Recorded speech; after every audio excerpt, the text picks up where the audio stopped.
Hola, ¿cómo están? Buenas tardes a todos, buenas tardes a todas. Es un gusto darles la bienvenida nuevamente a una jornada de capacitación que organizamos en conjunto el Colegio de Magistrados y Funcionarios de la ciudad con la Asociación de Magistrados y Funcionarios, el Colegio IMAFUCABA, trabajando en forma conjunta en lo que tiene que ver con la capacitación de todos aquellos que integran el Poder Judicial de la Ciudad Autónoma de Buenos Aires.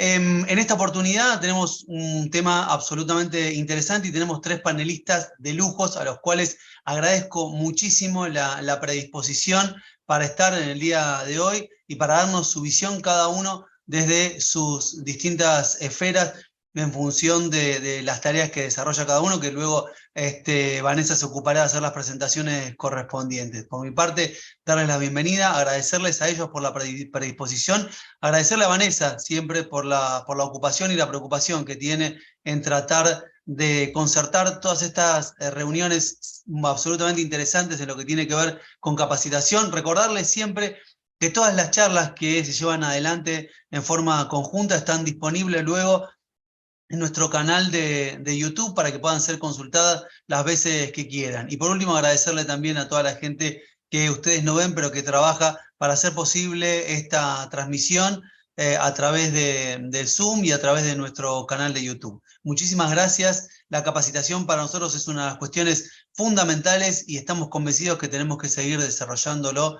en su mayor ámbito y en todo lo que podamos seguir adelante respecto de esta situación. Gracias a todos los que ustedes que están del otro lado, que confían en las capacitaciones que proponemos, gracias a los expositores por aceptar nuestra invitación y les dejo la palabra a Vanessa, que es nuestra anfitriona, coordinadora y moderadora.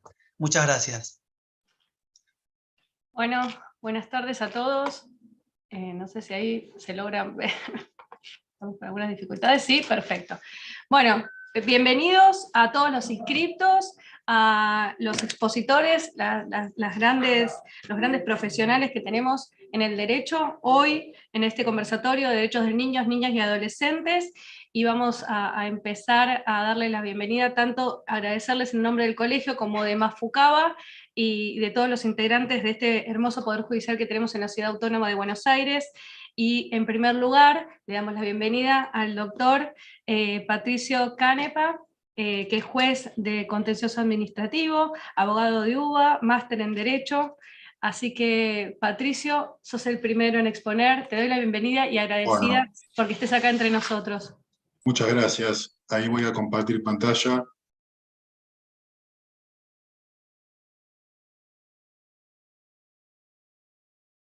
Un minutito.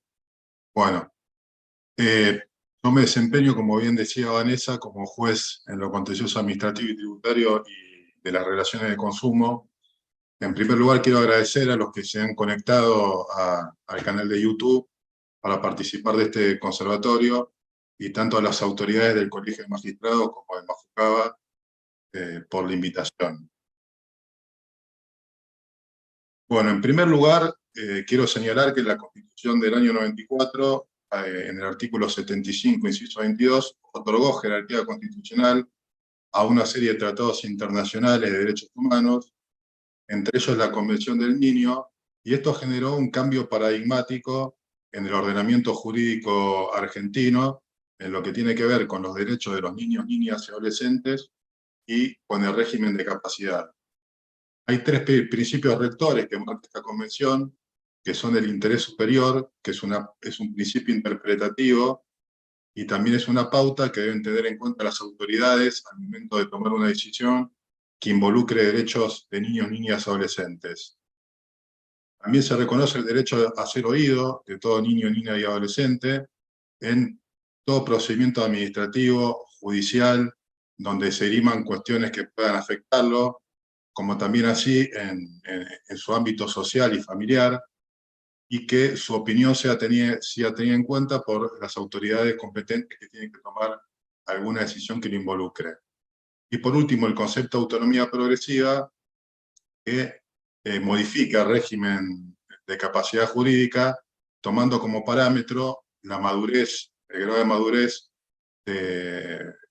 individual de cada niño, niña y adolescente, y habilitándolo para realizar ciertos actos de la vida civil.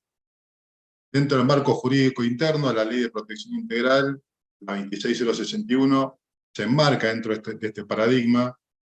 Dentro de este nuevo paradigma se considera a los niños, niñas, adolescentes como sujetos de derechos y se abandona el paradigma tutelar que los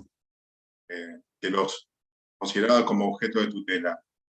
Yo quiero resaltar un solo artículo de esta ley, que es el artículo 27, que son las garantías mínimas en los procedimientos judiciales y administrativos, donde se le reconoce el derecho a ser oído por la autoridad competente cada vez que lo solicite, en todo proceso judicial, sea de competencia penal, familia, civil, patrimonial.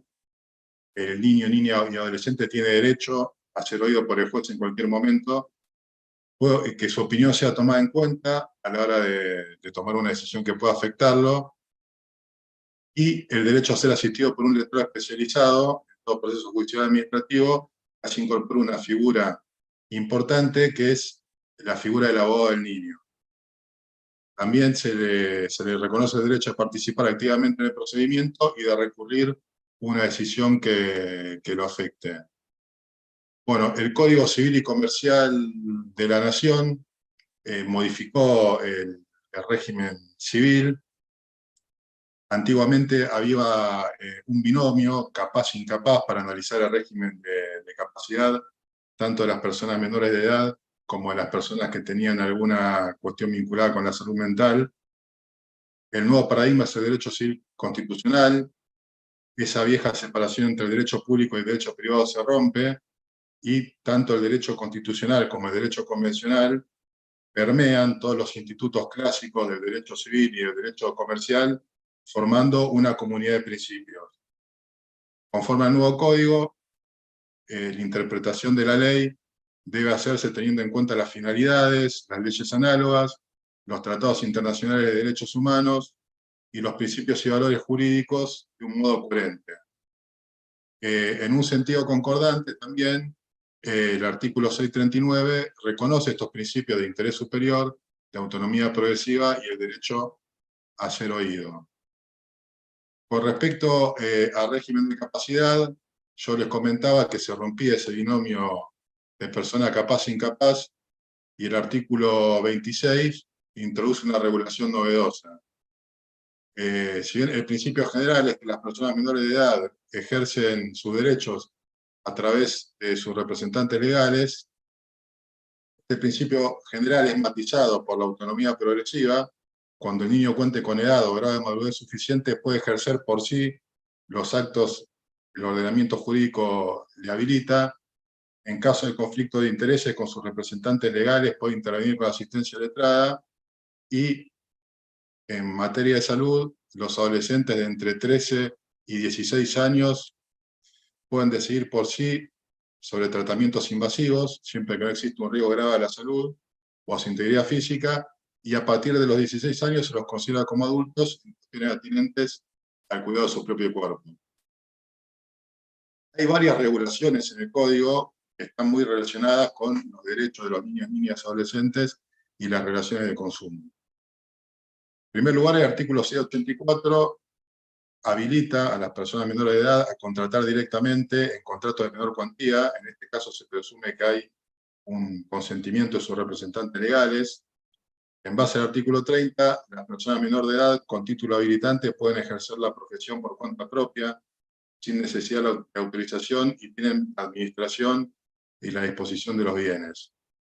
También la ley de contrato de trabajo, a los adolescentes entre 16 y 18 años, con las autorizaciones y los requisitos establecidos en ese cuerpo legal, los autoriza a ejercer el trabajo y a firmar un contrato de trabajo.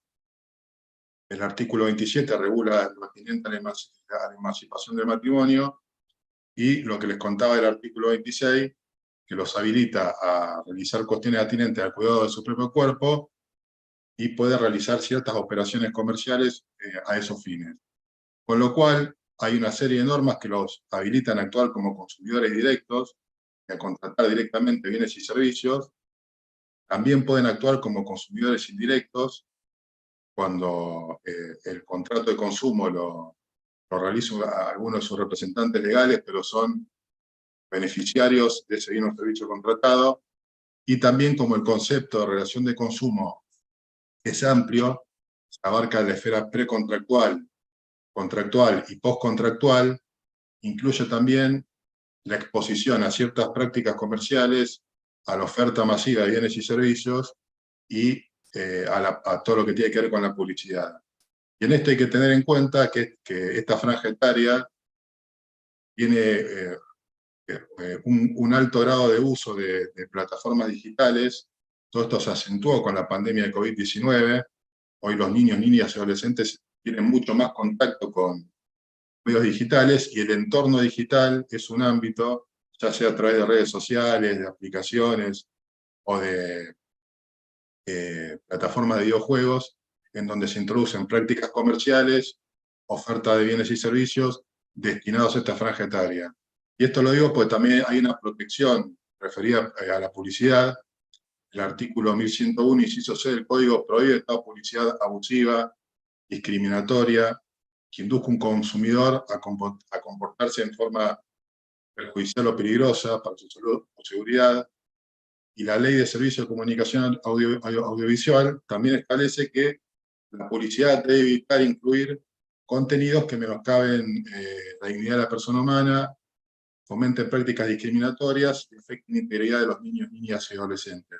Con lo cual hay una protección especial para este grupo en lo que son mensajes publicitarios y prácticas comerciales, sobre todo porque muchas veces se crean estereotipos con el fin de ofrecer productos a esta franja etaria, y el contenido de esos mensajes publicitarios puede afectar derechos porque puede incluir cuestiones discriminatorias o cuestiones que afecten la integridad de los niños, niñas y adolescentes.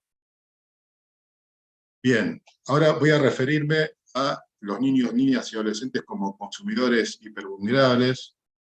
El consumidor per se es un sujeto vulnerable. Dentro de la relación de consumo hay dos partes, está el proveedor y el consumidor. Hay una vulnerabilidad que se manifiesta en una asimetría de poder negocial, sobre todo cuando el proveedor que contrata es un proveedor especializado, una empresa multinacional que interviene en el mercado. Ahí la asimetría se hace más fuerte. Hay una asimetría de conocimiento técnico, una asimetría jurídica, porque el proveedor cuenta con una red profesional o con un servicio jurídico a su disposición que el consumidor no tiene, una asimetría socioeconómica, informativa en cuanto al manejo de la información del bien o producto que se comercializa. El consumidor no siempre tiene a su disposición información, y también en lo que respecta al acceso a la justicia. Hay medios disímiles, y en la práctica, en la relación de consumo, la relación es asimétrica y la balanza está inclinada a favor del proveedor. Para morigerar esta asimetría, el artículo 42 establece una serie de derechos: derecho a la salud y a la seguridad, el acceso a la información por parte de los consumidores, la protección de los intereses económicos, la libertad de elección y el trato digno y equitativo. Y esta norma es fuente de un sistema normativo autorreferente que tiene base en la Ley de Defensa del Consumidor y en el Código Civil y Comercial de la Nación, pero que incluye todo un cúmulo de normas protectorias de los consumidores y usuarios. Con respecto a los niños, niñas y adolescentes, quiero destacar dos normas, son resoluciones de la Secretaría de Comercio Interior. La primera es la 139/2020, que regula las cuestiones atinentes a los consumidores hipervulnerables.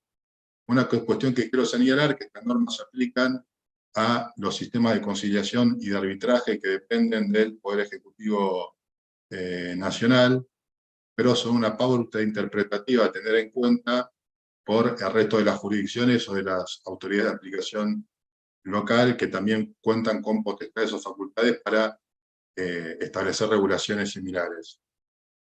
Bueno, esta norma considera a los niños, niñas y adolescentes como un consumidor hipervulnerable. Hay hipervulnerabilidad cuando a la vulnerabilidad estructural que tiene el consumidor en la relación de consumo se le suman otras situaciones de vulnerabilidad propias que agravan esa situación y dificultan el ejercicio del derecho. La norma considera como consumidor hipervulnerable a la persona humana que se encuentra en situación de vulnerabilidad en razón de edad, género, estado físico-mental, por circunstancias sociales, económicas, culturales, y lo que provocan son dificultades para el ejercicio de sus derechos y para el acceso a la justicia.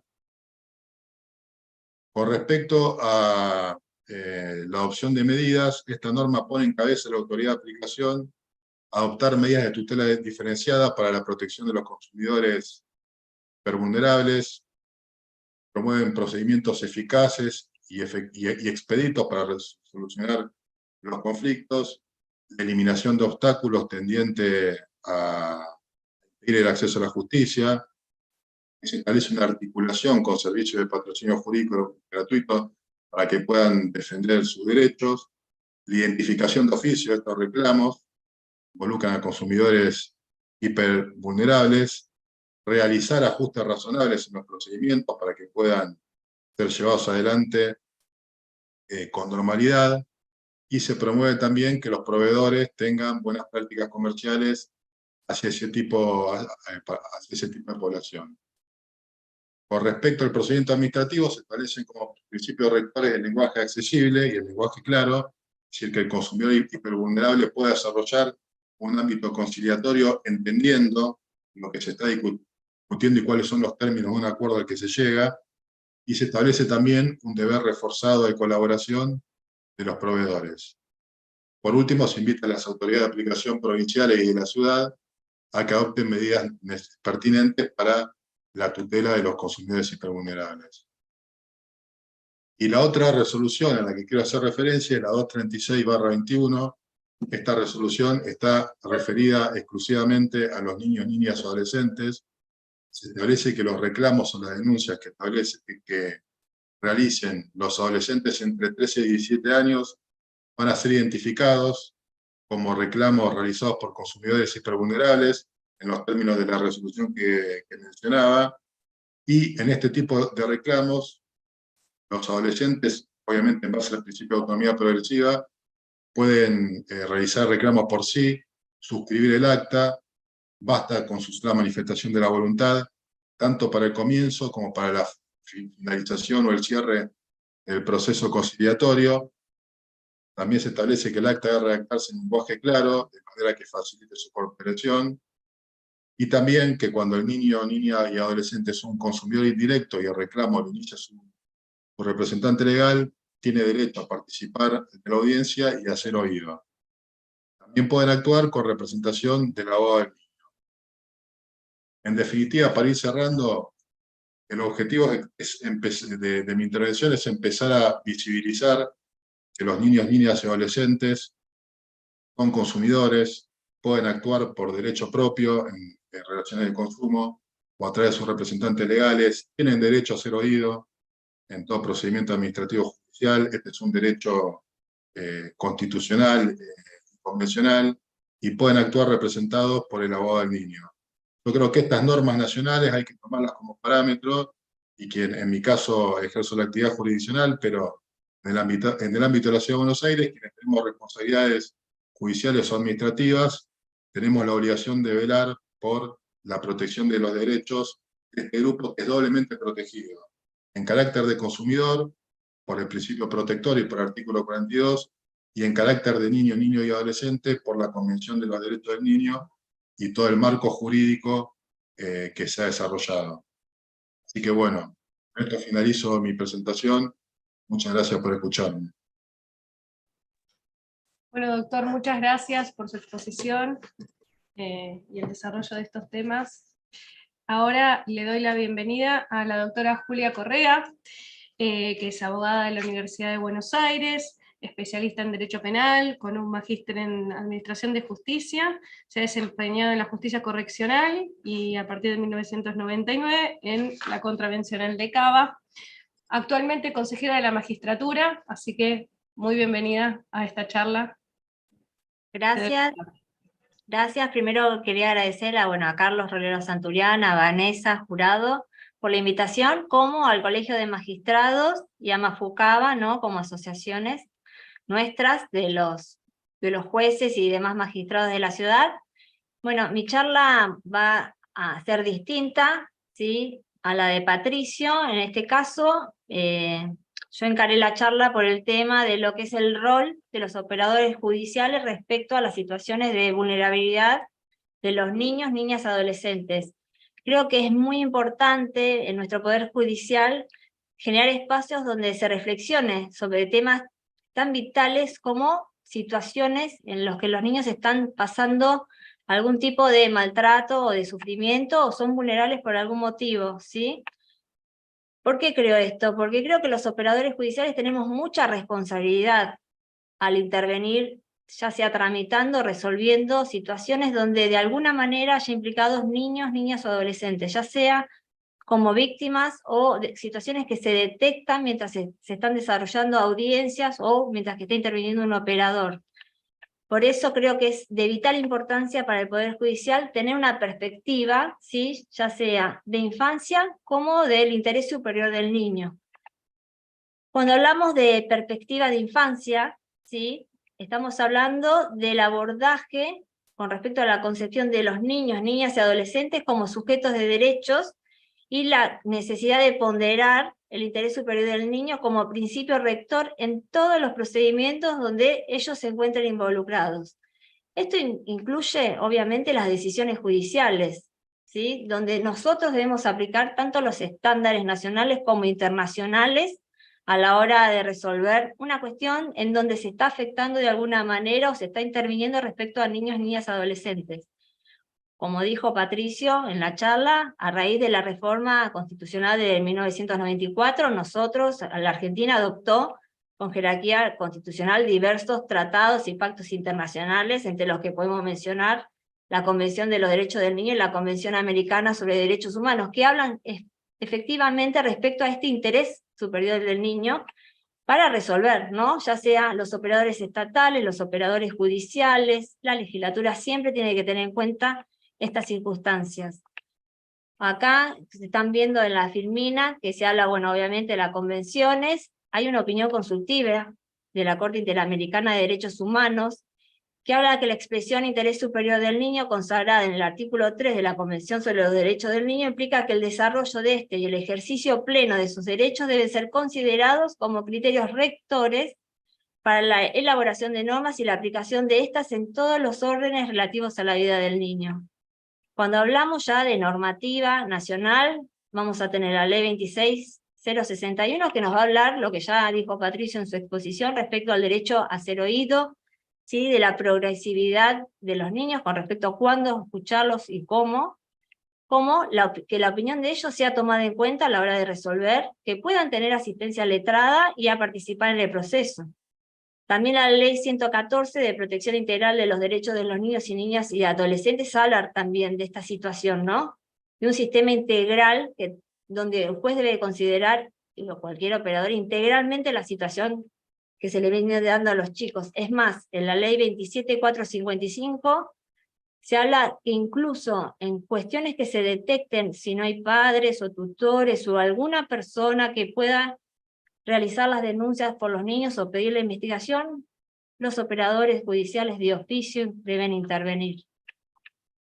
Ahora, yo quisiera hablarles también un poco de mi experiencia como juez, más allá de consejera dentro de la ciudad. Nosotros a través de la transferencia progresiva de competencias en la ciudad empezamos a intervenir en un montón de delitos y de causas donde hay niños implicados que están sufriendo algún tipo de situación. Estamos investigando lesiones, maltratos, amenazas, incumplimiento de los deberes de asistencia familiar, impedimento de contacto. A raíz de diversas causas que yo he tenido y que he tramitado muchas veces junto con la Fiscalía y la Asesoría Tutelar, uno empieza a abrir un abanico de diversas situaciones cuando se trata de niños. ¿Por qué? Porque yo quizás estoy investigando una causa de una persona adulta imputada, pero a medida que se va desarrollando las actuaciones o algunas audiencias que se van llevando a cabo, uno detecta situaciones donde los niños son vulnerables o están sufriendo algún tipo de maltrato o alguna situación que está vulnerando sus derechos. Y ahí yo creo que el juez tiene dos alternativas. Una es adoptar las medidas urgentes, ¿sí? Sea competente o no, yo creo que cualquier juez que intervenga en una situación o detecte una situación es competente para tratar la primera situación de urgencia. El juez, ante la detección de una situación problemática que requiere una intervención pronta, debe intervenir adoptar las medidas que considere pertinentes justamente para sanear o tratar de quitar esa vulneración, y en su caso después darle la intervención al juez que sea competente, por ejemplo un juez civil o un juez de familia. Esa es una temática, que es la que yo considero que es pertinente y voy a seguir desarrollando más adelante. La otra es que ante la detección del caso, lo que se haga es, se remitan testimonios directamente o se dé intervención directamente a otro juez. ¿Qué es lo que sucede para mí en estas situaciones? Primero, obviamente, siempre tiene que intervenir la asesoría tutelar, y en su caso el Consejo de Niños, Niñas y Adolescentes. Justamente la asesoría tutelar, bueno, ahora acá la tenemos a Carolina Stanley como representante máxima de la asesoría tutelar. La función que tiene es intervenir en causas concernientes a la protección de las personas menores de edad, incapaces, inhabilitados y sus bienes, y requerir todas las medidas conducentes a tales propósitos. Obviamente el juez no va a tomar la decisión solo, va a estar tomando la decisión junto con un fiscal que va a dictaminar, con una asesoría tutelar que está velando por los intereses de esos niños que se están detectando en una situación, repito, incluso cuando no sean personas imputadas, y que las personas que se esté tramitando la causa sean imputados, o los padres, o los tíos, o alguna persona. Si se está detectando una situación, en ese momento se está dando intervención a la asesoría tutelar, y en su caso al Consejo de Niños, Niñas, Adolescentes, ¿sí?, que también tiene a su cargo las funciones que le incumben a la ciudad en materia de promoción y protección integral de los derechos de niñas y niños y adolescentes. ¿Qué es lo que pasa? Cuando uno detecta en alguna audiencia, en alguna situación, puede ser un fiscal que esté detectando la situación, puede ser un juez que en la audiencia esté detectando una situación, la asesoría tutelar que está detectando. Yo creo que es de vital importancia este resguardo de garantías, porque si uno remitiera las causas únicamente por testimonios, habría una gran dilación. Primero, la cuestión urgente no se estaría tratando y los niños seguirían vulnerados en sus derechos y no se los estaría protegiendo. Después, por ejemplo, si se interviniera en una cuestión que hubiera un conflicto de competencia, hasta que se resolviera qué juez es competente, también existiría una dilación en la causa y nadie estaría interviniendo respecto a situaciones que pueden ser graves para personas menores de edad. Entonces, en su momento, cuando yo empecé a tratar estos temas y empecé a observarlos, yo me hice un planteo.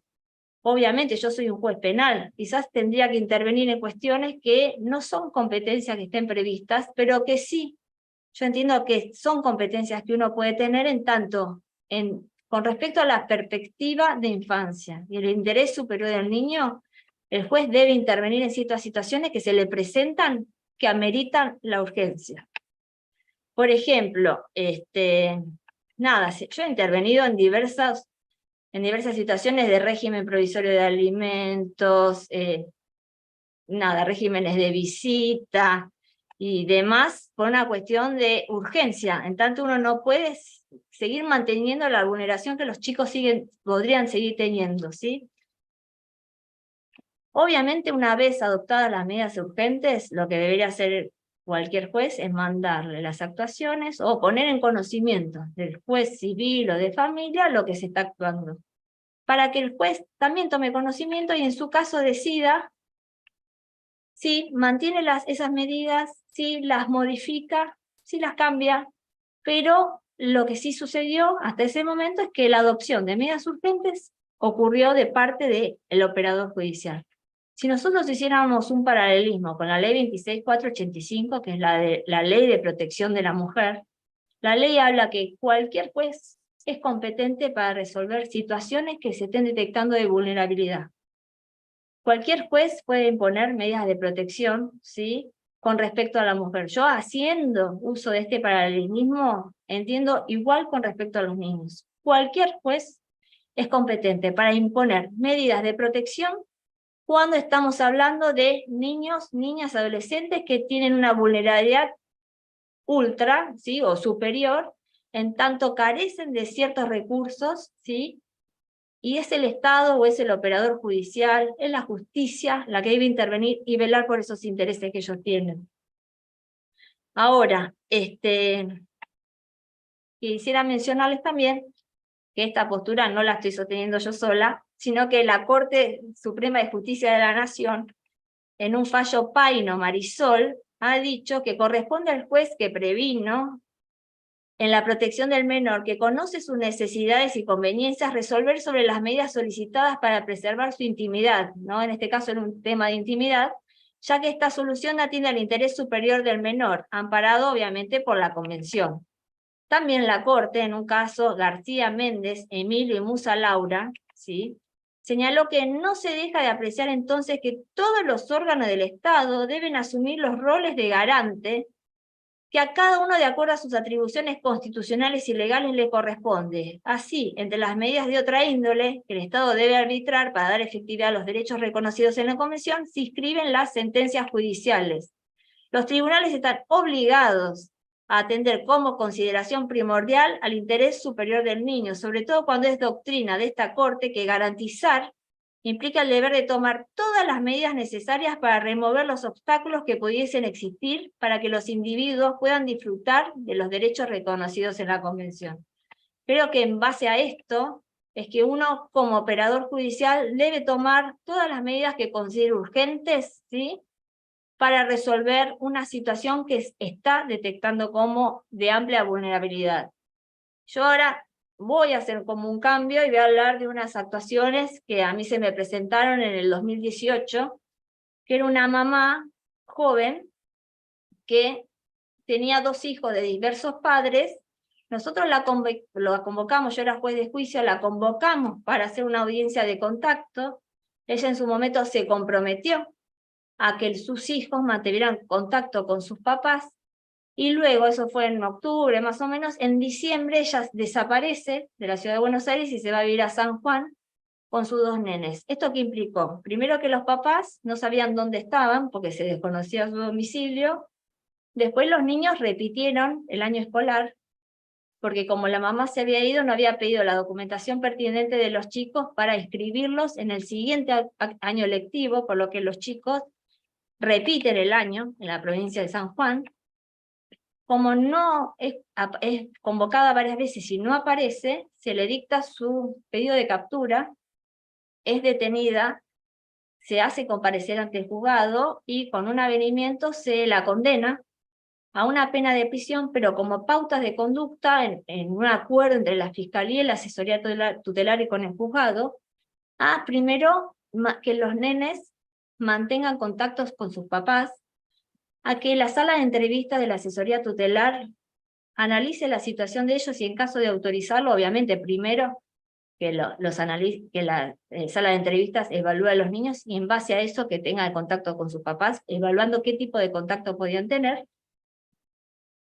Y hasta ahí parecía una causa normal y parecía que venía todo sobre carriles, porque el juzgado a su vez le dio intervención a la justicia civil para que interviniera en lo que era régimen provisorio de visitas, obra social, que los niños volvieran al colegio y demás. ¿Qué pasó? Nosotros dentro de la ciudad tenemos un problema muy importante con lo que es la justicia civil o la justicia de familia, en tanto parecemos compartimentos estancos donde no hay comunicación, y lo que se hace dentro de la justicia de la ciudad a veces no impacta en la justicia civil. ¿Qué pasó?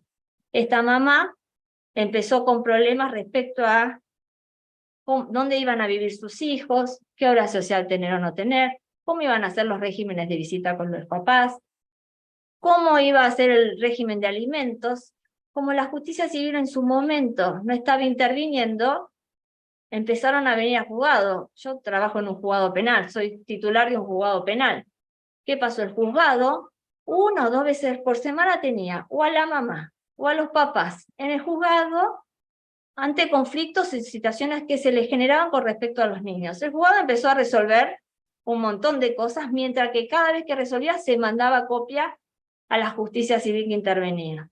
Entonces el juzgado dictó régimen provisorio de visitas, obligación alimentaria, obligación de obra social para los niños, cuándo se iban a ver o cuándo no, dónde vivían los niños y cómo era la habitación donde vivían y demás. El juzgado empezó a intervenir en muchísimas cuestiones que obviamente el juzgado, o sea, en los juzgados penales no se tramitan todas ese tipo de cuestiones, pero como no había otra intervención y había que solucionar el tema de los niños que estaban siendo vulnerados en muchísimas situaciones, el juzgado empezó a intervenir.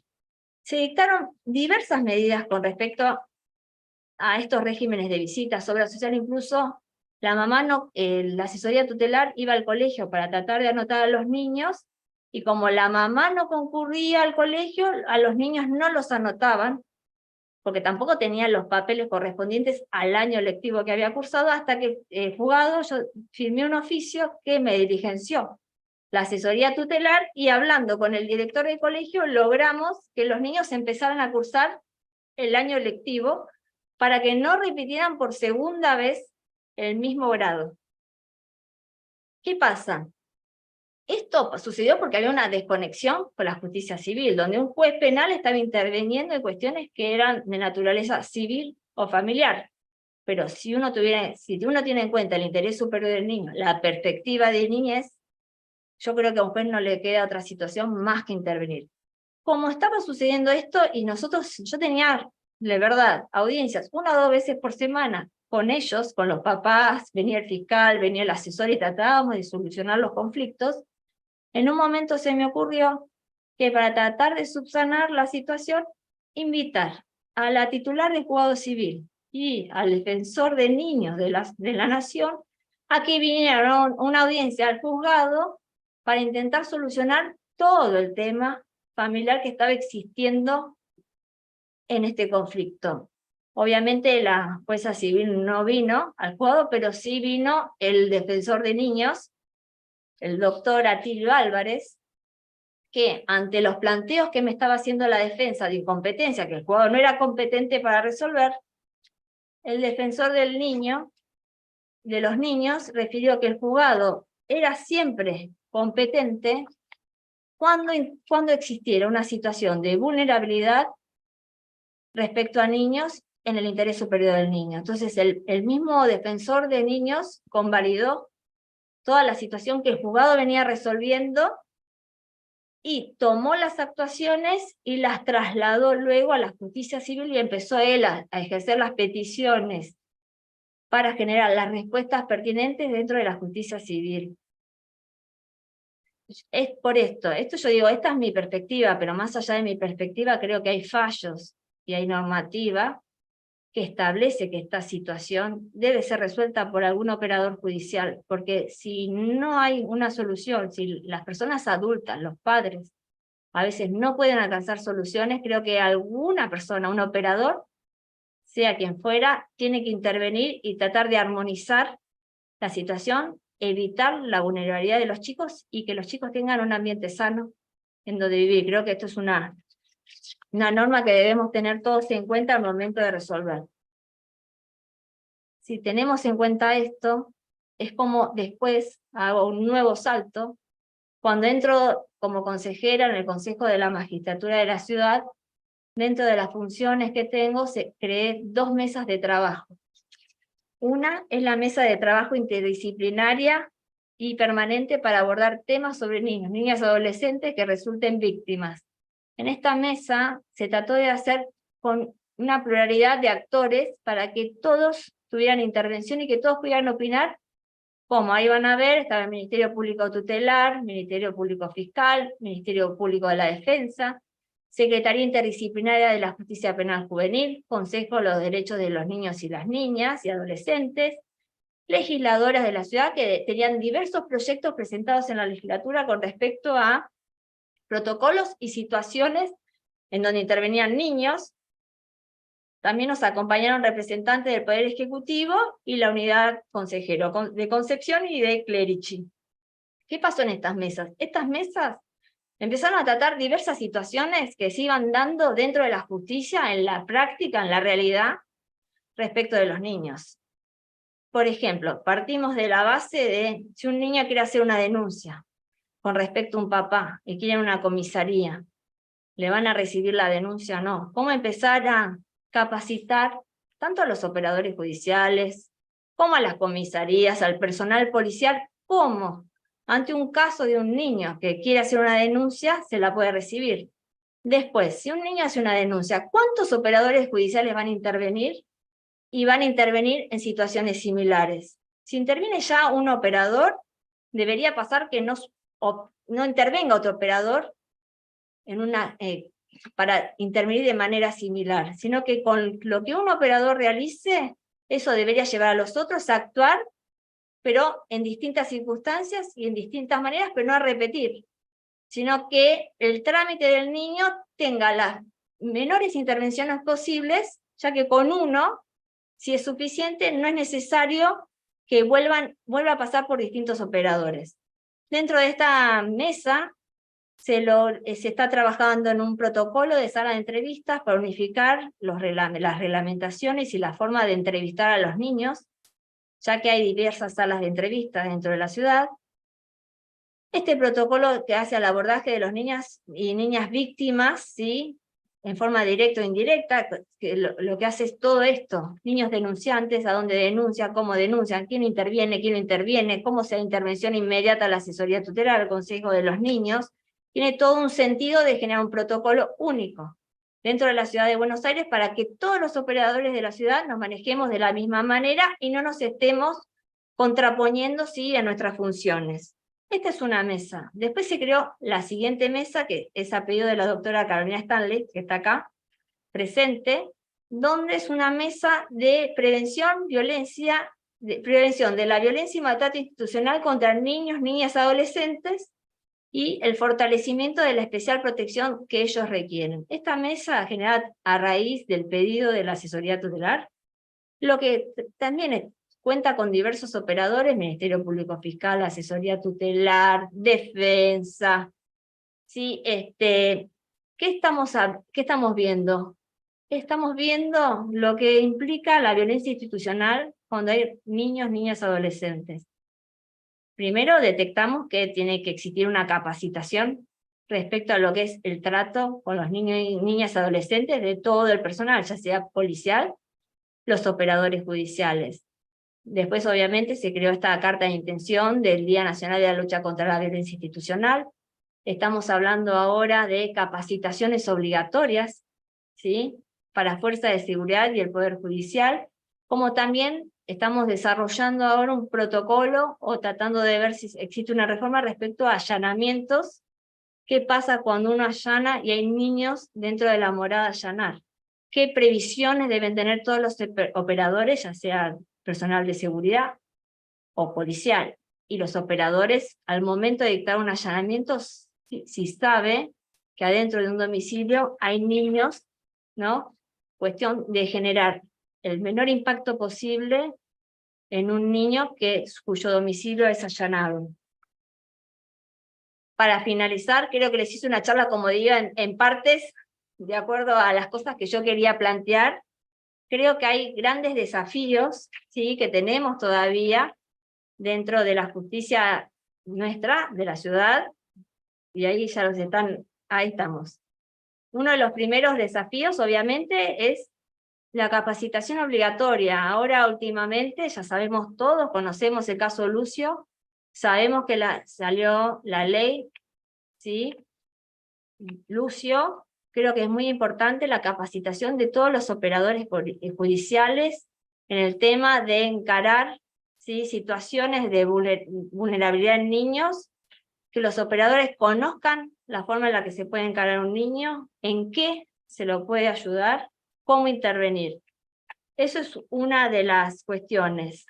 ¿Por qué? Porque nosotros como operadores debemos garantizar el pleno goce y ejercicio de los derechos de los niños, niñas, adolescentes. Obviamente, hablamos de la capacitación. Considero que la perspectiva de infancia debe estar presente también en los operadores judiciales, independientemente de su competencia. Es lo que yo dije antes, sin importar la competencia, un operador siempre tiene que tener perspectiva de infancia a la hora de resolver, porque es indispensable contar con formación en esta materia para identificar situaciones particulares y que ameriten la intervención en base a este principio, ¿sí? Perspectiva de infancia e interés superior del niño. Esta postura yo creo que no implica avasallar o sobrepasar las competencias asignadas al juzgado interviniente ni a los operadores, sino es exigir al máximo las facultades que ya tienen otorgados los operadores y agotar la capacidad de acción que cada operador puede dar en materia de niñez y adolescencia, para dar una respuesta adecuada a la toma de decisiones necesarias, ¿sí? A veces con la premura o la urgencia que el caso amerita. También quería recalcar que todo esto yo creo que es de utilidad, porque si nosotros intervenimos, estamos subsanando primero la urgencia que tiene el niño, que se le resuelva una situación que realmente lo está afectando. Esto, como ya dije, más allá que un juez se declare incompetente o no, escapa a los conflictos de competencia, escapa a los conflictos entre juzgados, y el juzgado que adoptó esa medida de protección, o esa medida precautoria, ya está custodiando que los derechos y garantías de los niños sean respetados, ¿sí? Entonces, el desafío también consiste en dejar de concebir los distintos fueros de la justicia como compartimentos estancos, cerrados e indiferentes, ¿sí? Creo que el escenario actual exige repensar los modelos de trabajo de un modo integrado, que permita tomar decisiones de manera armónica. Todos los fueros deberíamos estar conectados, informados y tratar de preservar a los niños y que tengan una infancia feliz. Bueno, nada, primero les quería agradecer, ¿sí? Creo que es muy importante mantener la perspectiva de infancia, mantener el interés superior del niño, que la justicia sea pionera en este tema, que exija que los niños gocen de una vida feliz. Los niños son nuestro futuro, ¿sí? Nosotros tenemos la obligación de que tengan una infancia feliz, que sean adultos completos, llenos de derechos y garantías. Por eso, bueno, les quería agradecer y nada, es una forma diferente de ver las cosas, nada más.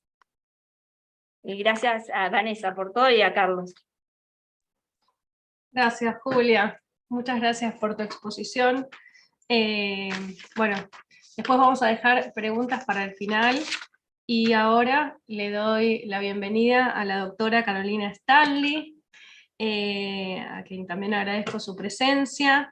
Es graduada con honores de la Universidad de Buenos Aires, ha estado como consultora en el Ministerio de Relaciones Exteriores, fue directora de la Fundación Grupo Sofía, después también fue legisladora porteña, ministra de Desarrollo Social en la Ciudad Autónoma de Buenos Aires, así como también de la Nación.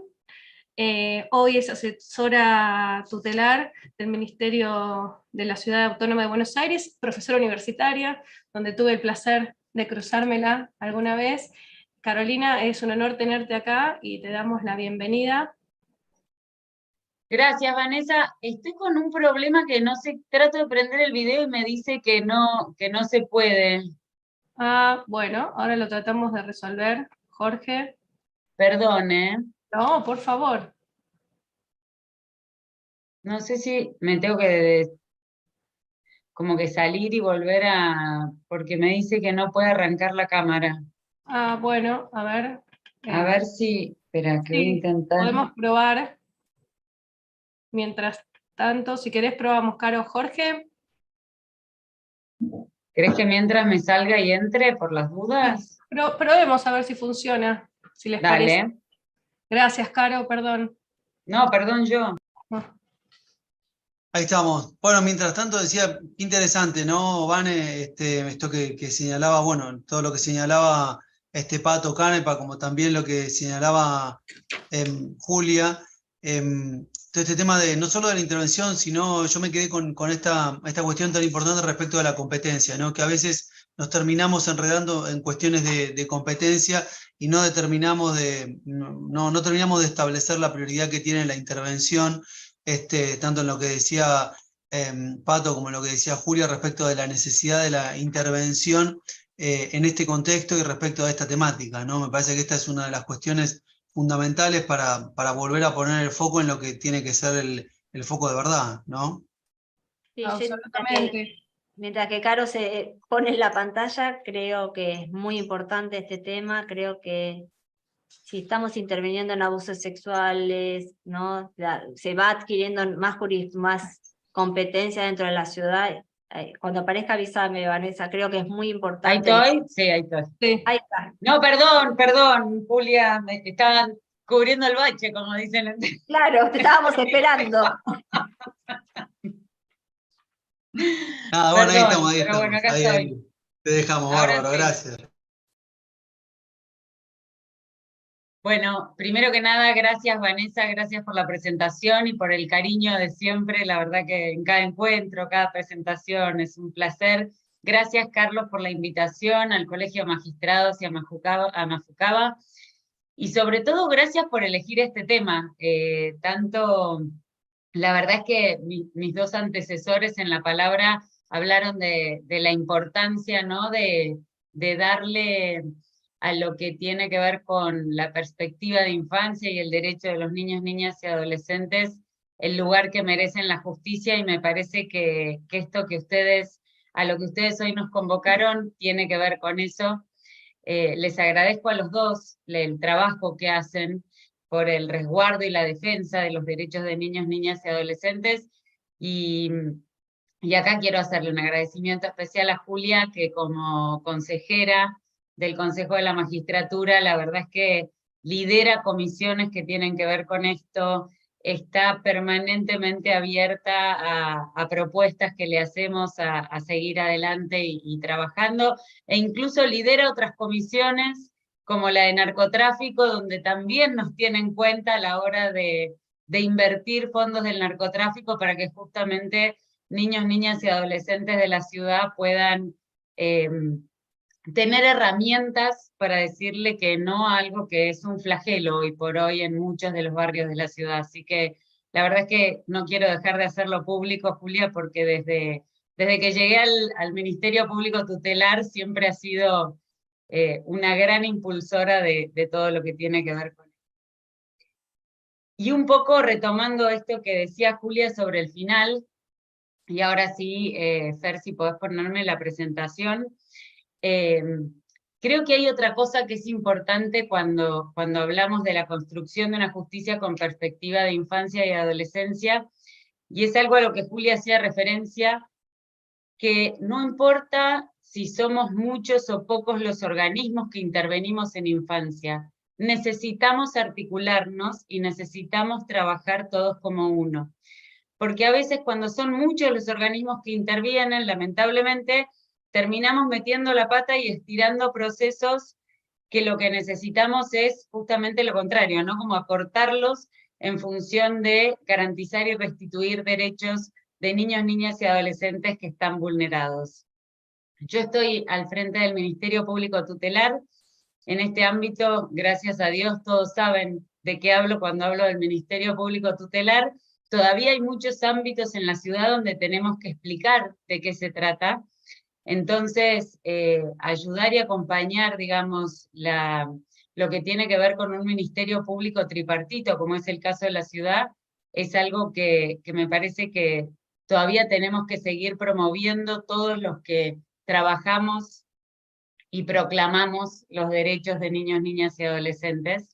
Y desde este lugar, cuando empezamos a trabajar en el Ministerio Público Tutelar, pensamos que si bien nuestra función principal tiene que ver obviamente con garantizar derechos y restituir derechos cuando están vulnerados, también pensamos en cómo generar herramientas para que todo esto se cumpla de la mejor manera posible, y cómo generarles herramientas a los magistrados en muchos casos y a las personas que trabajan con niños, niñas y adolescentes, para que esto que decía Julia, ¿no? De cuando uno detecta que hay una situación de vulneración de derechos, sepa cómo actuar, pueda actuar y tenga a quién recurrir.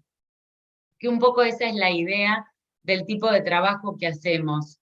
No solo por parte de la justicia, sino también por muchas mamás, papás, familias, vecinos, gente que siente o ve que hay derechos vulnerados, cómo llegar a pedir ayuda, cómo llegar a preguntar, cómo llegar a consultar, cómo llegar a denunciar, cómo tener pautas de alerta o de alarma, ¿no? Cuando se trata de derechos vulnerados, como en los casos de violencias o abusos.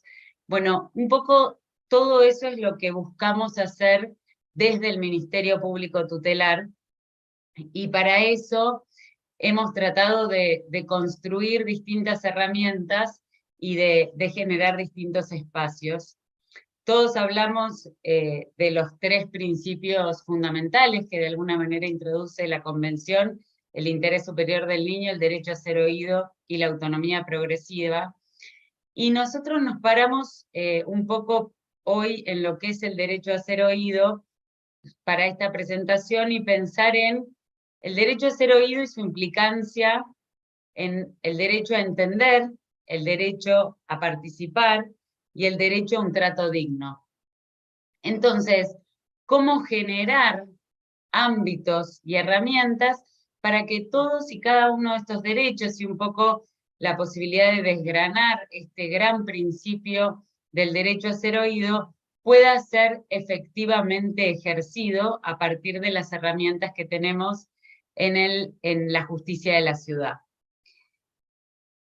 La Convención, no quiero, digamos, repetirme mucho con los que ya han hablado. Obviamente el derecho a ser oído tiene, ya lo decían antes, el derecho a formar un juicio propio, a la libertad de informarse, a expresarse libremente, a que sus opiniones sean tenidas en cuenta, a disponer de órganos especializados, el derecho a la libertad de pensamiento, el derecho a la libertad de asociación. Entonces, son todos derechos que de alguna manera están ligados y vinculados a esto, y que tienen que ver con la posibilidad de el lenguaje claro, de ámbitos donde justamente se puedan expresar, donde sus opiniones sean tenidas en cuenta. Y para eso uno de las primeras herramientas que traigo para que conozcan quienes todavía no han conocido, es la sala de entrevistas especializada. ¿Y por qué una sala de entrevistas especializada y no lo que antes se conocía como cámara Gesell? Porque justamente lo que buscamos a partir de la sala de entrevistas especializada es cómo hacer efectivo esto del derecho a ser oído con todas estas cuestiones que recién planteábamos, ¿no? Donde cuando llega una víctima a dar su testimonio, no tenga necesidad de cruzarse con su agresor o con el imputado.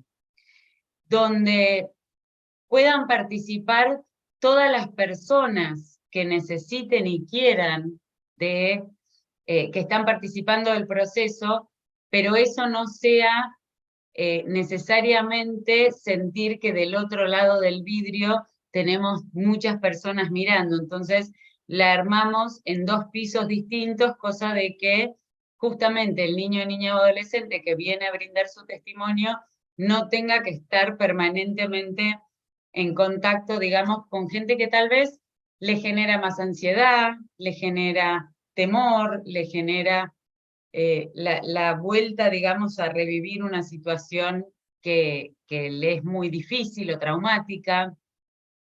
Y por otro lado, el trabajo de especialistas que nos permiten que se va a garantizar todo eso que tiene para contar, que pueda ser utilizado como prueba sin revictimización, y también de alguna manera generar un espacio cuidado para quien está brindando su testimonio.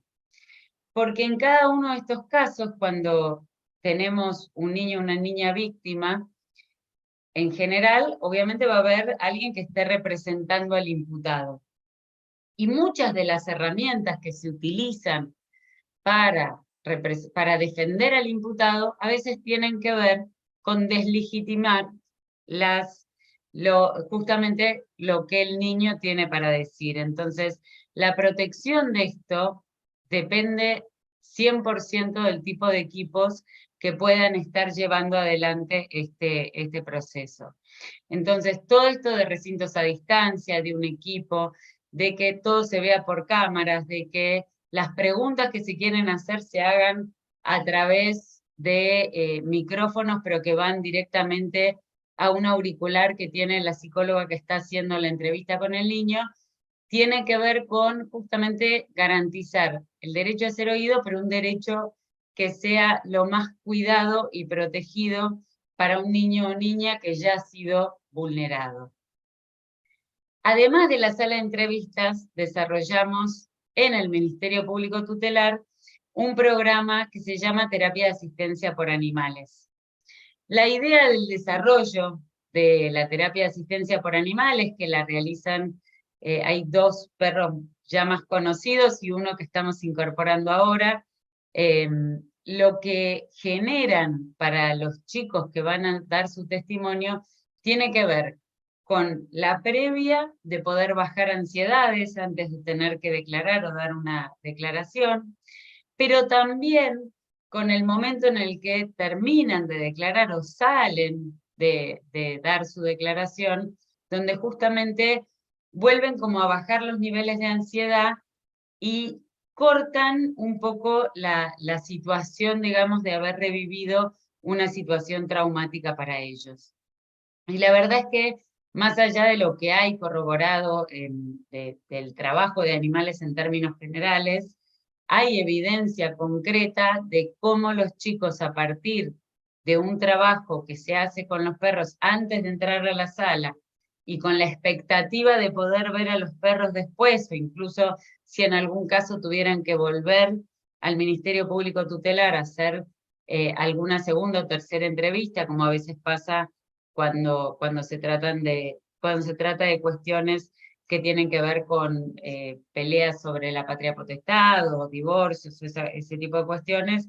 La verdad es que en general los perros han demostrado poder bajar mucho los niveles de ansiedad, permitir que muchos de estos chicos puedan expresarse libremente y que todo esto se dé de alguna manera para lo que es una situación de mucha tensión y muchos nervios, se dé de la mejor manera posible. Y lo tercero que tenemos que garantizar permanentemente cuando trabajamos en la sala de entrevistas, obviamente tiene que ver con el lenguaje y la capacidad de que quien está prestando su declaración entienda qué es lo que está haciendo en ese lugar, qué es lo que se espera o por qué está en el lugar, y explicárselo de manera tal que pueda entenderlo de acuerdo a la edad, digamos. Había hace mucho tiempo una idea de que recién a partir de los 14 años, más o menos, podían hacer declaraciones porque era la edad en la que podían, digamos, verbalizar de manera compleja qué era lo que había sucedido. Nosotros estamos tomando entrevistas a partir de chicos de 3 años, porque además de usar el lenguaje para que cada uno de ellos pueda entender, también nos especializamos en poder entender el lenguaje que manejan los chicos. Y por eso la sala tiene todo un trabajo de cámaras y domos que nos permiten mirar gestos, mirar el trabajo con las manos, entender dibujos y una cantidad de cosas que suceden en el marco de la entrevista que obviamente tienen que ver con lo que cada uno de estos chicos está expresando. Además de los perros, el Ministerio Público Tutelar cuenta con algo que también ha sido nombrado en ambas exposiciones, que tiene que ver con el equipo de abogados y abogadas especializados en niñez y adolescencia, más conocidos como abogados del niño, donde justamente la idea es el reconocimiento de niños, niñas y adolescentes como sujetos de derecho y la participación de ellos en la parte procesal, con la capacidad no solo de utilizar un lenguaje accesible, sino también sentir que están representados sus derechos y aquello que ellos quieren manifestar cuando no necesariamente está en consonancia o va en la misma dirección que lo que los adultos interviniendo de ese proceso y que de alguna manera se suponía que representaban los intereses de los niños, están efectivamente representando. Hemos tenido algunos casos últimamente muy exitosos que tienen que ver, por ejemplo, con el deseo de los chicos de hacer reclamos de alimentos a sus padres o a su padre, aun cuando la madre haya desistido de esto o haya elegido, digamos, no generar el reclamo. Entonces, digo, hay situaciones muy concretas, digo, y traigo a colación porque por ahí es fácil de entender, pero hay una enorme cantidad de situaciones donde tal vez el derecho que el chico quiere manifestar y que quiere reclamar, no necesariamente entra en colisión, pero sí es algo que no siente que su padre o su madre esté efectivamente representando y encuentra entonces en los abogados del niño esta defensa de sus derechos y la posibilidad no solo de hacerse oír, sino también de que su opinión sea tenida en cuenta, que es la contracara, digamos, del derecho a ser oída, ¿no? Para todos los magistrados, cuando hablamos del derecho a ser oído, no es solo escucharlo, sino también les toca a la hora de dictar una sentencia o cualquier resolución, tener en cuenta esta decisión, no porque se tenga que seguir al pie de la letra en todos los casos, porque hay casos donde puede pasar que el chico manifieste algo que se sepa que va en contra o que sería una supervulneración de sus derechos, pero sí explicarle por qué se está tomando una decisión contraria a aquella que manifestó en el momento en el que se le dio la posibilidad de hablar y de ser oído. Así que en todos esos casos nos parece importante, digamos, haber desarrollado y seguimos desarrollando la idea de que cada vez sean más las personas que puedan especializarse en lo que tiene que ver con abogados de niños, niñas y adolescentes.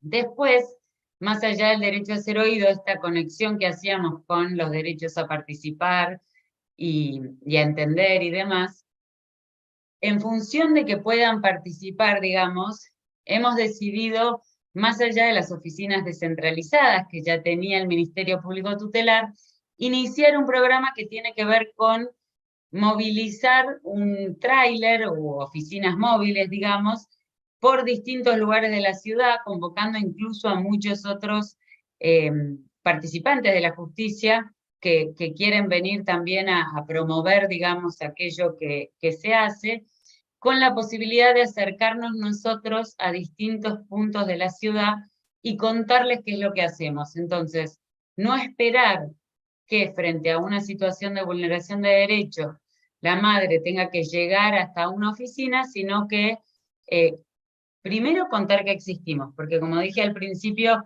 este es un ámbito muy amigable, digamos, a la hora de saber que existe el Ministerio Público Tutelar, no pasa lo mismo en todos los ámbitos de la ciudad, entonces esto nos permite que por lo menos la gente se acerque y diga, bueno, qué es lo que hacen y demás. Y segundo, la posibilidad muy concreta de que se pueda simplificar trámites, hacer consultas, iniciar trámites en muchos casos y demás cuestiones a partir de estar en la calle. Y como decía recién, también las oficinas de atención descentralizada, que estas son oficinas ya más estables, digamos, con horarios, días y demás, que bueno, que seguimos ampliando y hoy ya tenemos 17 subsedes en toda la ciudad, estando presentes no solo en distintos barrios de la ciudad, sino también en todo lo que tiene que ver con asentamientos, barrios populares y demás, para tener presencia y poder promover todo lo que tiene que ver con derechos de niños, niñas y adolescentes. Y además, porque consideramos que una forma muy importante de trabajar con los chicos en su derecho a participar, a ser oídos y a entender, tiene que ver con los espacios lúdicos. Recién Julia decía qué pasa cuando tal vez viene un adulto a hacer o está un adulto, digamos, en un proceso judicial, y a partir de ese espacio aparece la vulneración de derechos de un chico. Y un poco esto fue lo que nos motivó a pensar en espacios a los que probablemente muchas, sobre todo mujeres, tuvieran que ir con sus hijos a hacer denuncias. Entonces, el primer lugar donde abrimos el espacio lúdico, obviamente tiene que ver con el Centro de Justicia de la Mujer, donde estamos todos los organismos que intervenimos en cuestiones de género para denuncias de mujeres que sufren violencia de género en la ciudad, y la posibilidad de que si van con los chicos a hacer la denuncia, los chicos no tengan que presenciar la parte de denuncia y todo lo que eso significa. Y a partir de esa posibilidad, empezamos a trabajar con la Fiscalía también, en pruebas piloto, abriendo espacios lúdicos donde tuvieran gran afluencia de adultos que fueran a hacer denuncias. Porque entonces lo que estamos haciendo es protegiendo un derecho que si no se suele vulnerar, que es importante que ese adulto pueda realizar la denuncia, pero tal vez estamos exponiendo a esos chicos a la situación nuevamente o de violencia, de escuchar la situación o de revictimización, sobre todo si entendemos, como es nuestro caso, que chicos que son hijos de una mujer que sufre violencia de género, obviamente son víctimas de violencia también. Entonces, buscamos de alguna manera que en todo lugar donde esta situación pueda reproducirse, tratar de evitarla generando espacios lúdicos que les permitan a los chicos estar en otro ámbito. Lo mismo que en las oficinas de atención descentralizada, que son espacios a los que los adultos van en general a pedir distintas cuestiones que están relacionadas con los chicos y demás. Así que este es un desarrollo, digamos, y trabajo que fuimos desarrollando que nos parece que realmente genera un cambio paradigmático de alguna manera en lo que tiene que ver con adultos que se acercan a la justicia a realizar una denuncia. Y después, en lo que hace a derecho a un trato digno, desarrollamos algo que también nos viene, la verdad que agradezco que podamos contar acá, que es el desarrollo de toda una capacitación que hicimos sobre vínculos saludables y crianza responsable. Y convocamos a muchísimos de los jueces que trabajan sobre temas de violencia a la posibilidad concreta de que en aquellos casos donde todavía no se dicta, digamos, alguna situación o de prisión o de alejamiento, se pueda exigir al violento la asistencia a este curso de vínculos saludables y crianza responsable. Son 2 meses de trabajo, donde la verdad que se han generado un montón de situaciones muy positivas, donde se da cuenta además de que muchos de estos adultos están repitiendo un patrón que tienen aprendido, que vivieron tal vez en sus hogares, y que si es agarrado a tiempo, en muchos casos se puede revertir.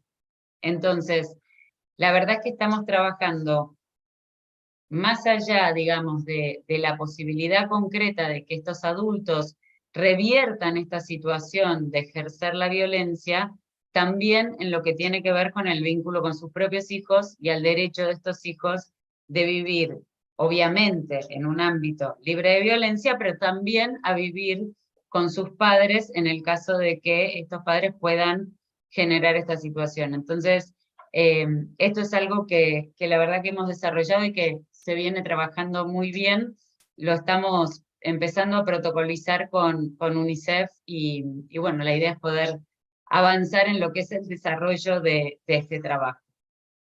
Y por último, en cuanto a la importancia como decía antes, ¿no? del derecho a ser oído, es importante entender para entonces saber qué es lo que uno puede manifestar y qué es lo que uno va a recibir. Y por eso otro de nuestros ejes de trabajo tiene que ver con el lenguaje claro y con promover el lenguaje claro. Y lenguaje claro no es solo simplificación del lenguaje, sino que tiene que ver con esto que planteaba de manejar el lenguaje acorde a cada una de las edades.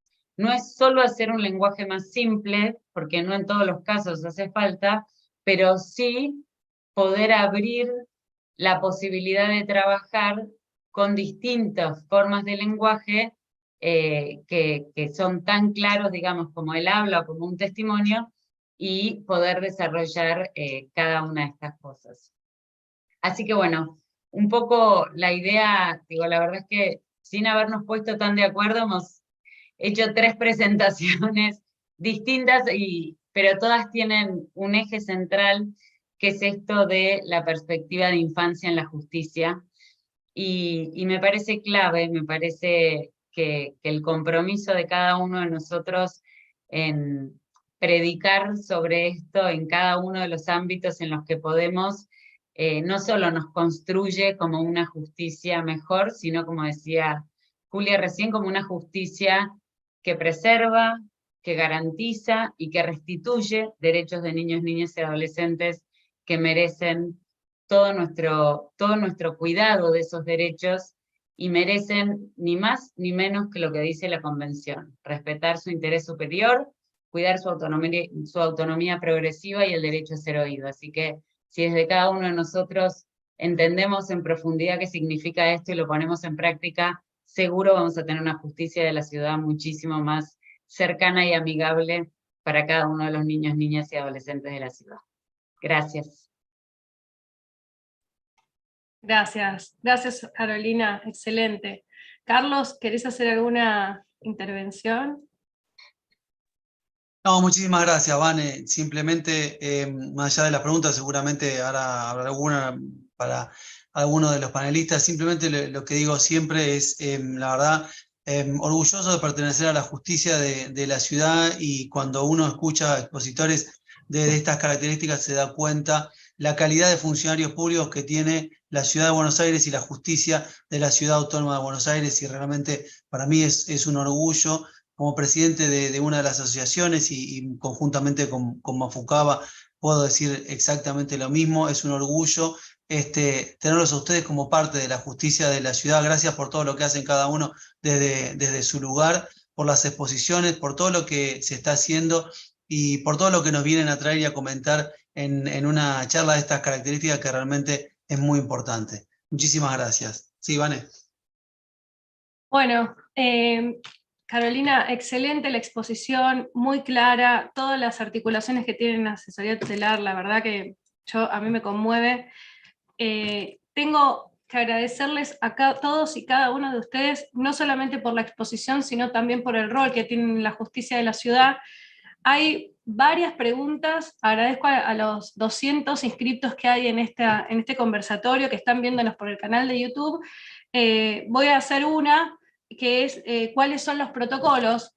Una de las personas que preguntó, y si pueden y quieren contestar, se los agradezco, y después cierro con algunos avisos.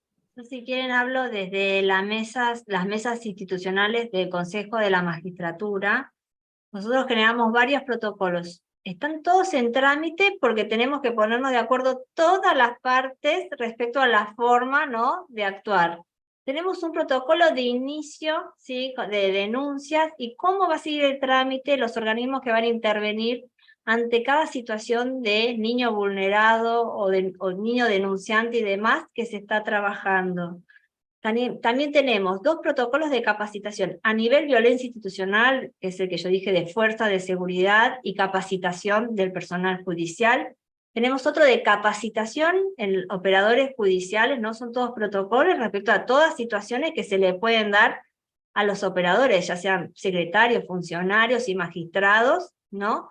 De situación respecto a niños. Tenemos un protocolo que estamos tratando de generar, también tratando de generar una reforma legislativa respecto a allanamientos, para que se agregue un párrafo o varios respecto a allanamientos en donde sepamos que hay niños, cómo realizarlos, cómo debe intervenir tanto la Fiscalía del Juzgado como las fuerzas de seguridad cuando ingresan a un domicilio, cuando hay niños.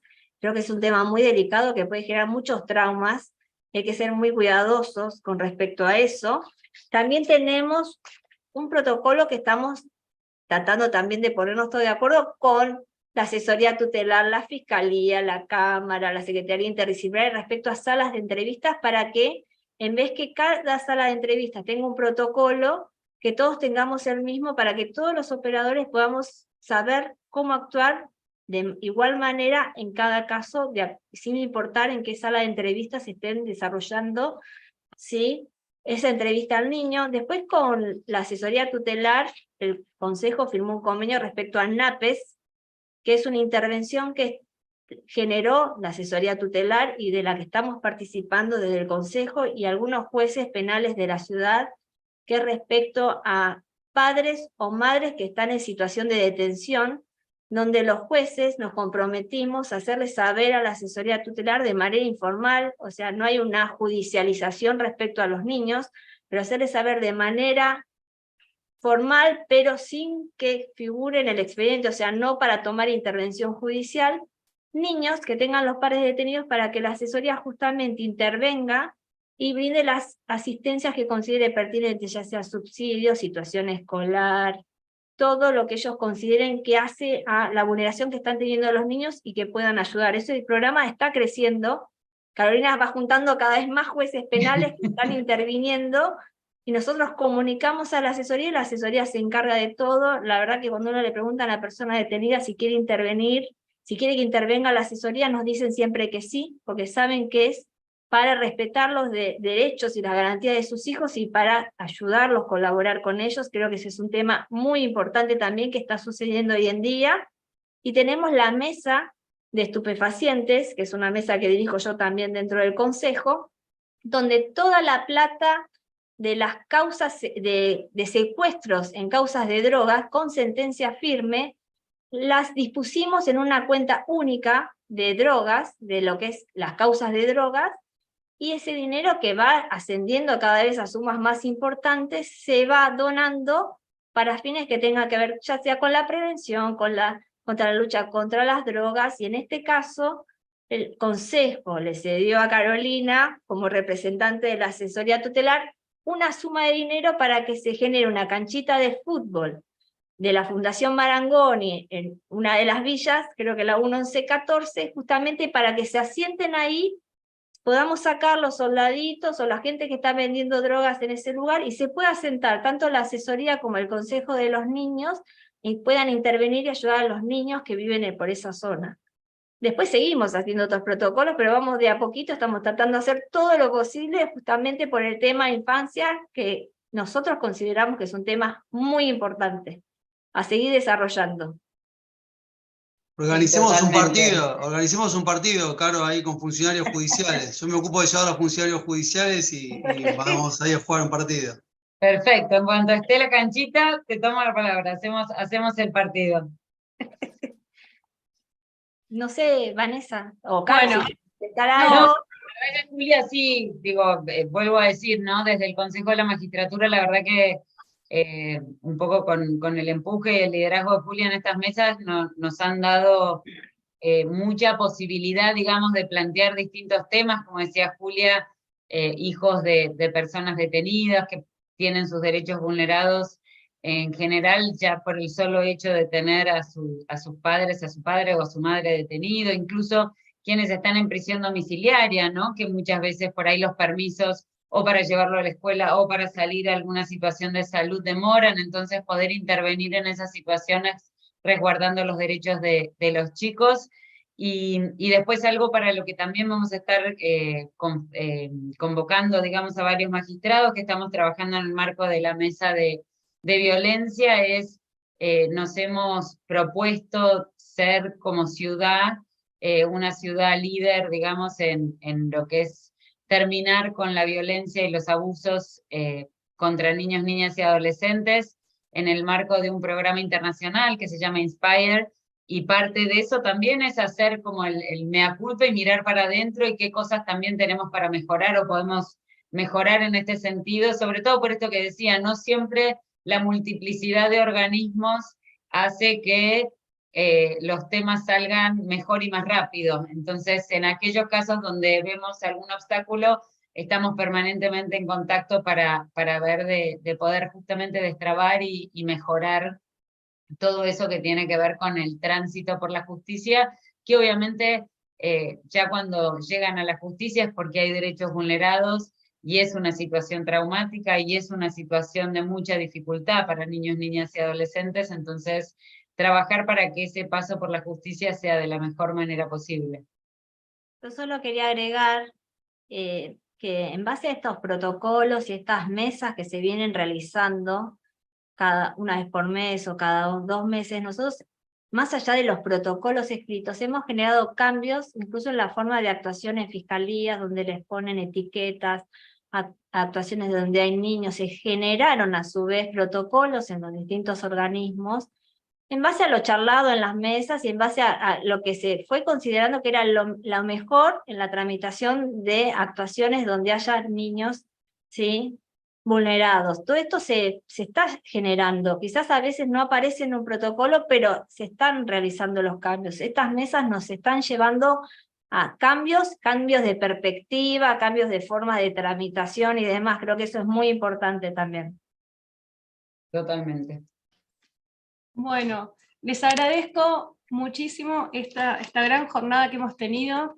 Les agradezco en nombre de las más de 200 personas que están ahí en el canal de YouTube viéndolos a todos, Patricio, Julia, Carolina. De verdad es un honor que hayan estado en esto, que nos hace aprender y entender lo que está pasando en esta gran justicia que tenemos en la Ciudad Autónoma de Buenos Aires. Así que ha sido un honor para mí, desde el colegio, desde la asociación y desde los inscriptos. Les estoy muy agradecida.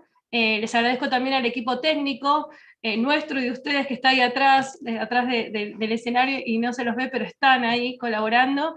Y a todos los inscriptos les cuento que va a salir un link ahí en el YouTube para que busquen después sus certificados de asistencia. Y bueno, estamos abiertos y muy agradecidos por todo. Gracias. Gracias. A ustedes, Muchísimas Gracias gracias. a todos. Muchas gracias. Gracias. Muchas gracias.